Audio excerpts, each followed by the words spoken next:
पुढची बातमी आपण पाहूयात। संतोष बांगर यांच्या घरावर पोलिसांनी रेड टाकली। झाडाझडती करून गुन्हेगारासारखी वागणूक देणं गंभीर आहे।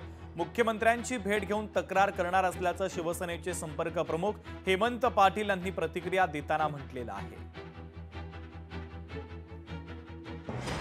सकाळी 6 वाजता जशा इन्कम टॅक्सचे किंवा ईडीच्या रेड होतात अशा पद्धतीनं या रेड झालेल्या आहेत। निश्चित आमदार पद एक संवैधानिक पद आहे, त्याला कॉन्स्टिट्यूशनल एक दर्जा आहे आणि अशा व्यक्तीच्या घरामध्ये जर आपल्याला झाडाझडती घ्यायची असेल तर विधानसभा अध्यक्षाची आपण परवानगी घ्यावी लागते।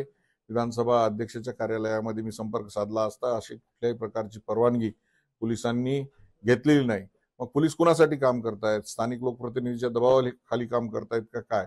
हा सुद्धा माझा प्रश्नचिन्ह पोलिसांना आहे। ज्या ज्या पोलिसांनी आताताईपणा केला असेल निश्चित येत्या हिवाळी अधिवेशनामध्ये हक्कभंग समितीकडे आम्ही जाऊ आणि त्यांच्यावरती हक्कभंग आणला जाईल।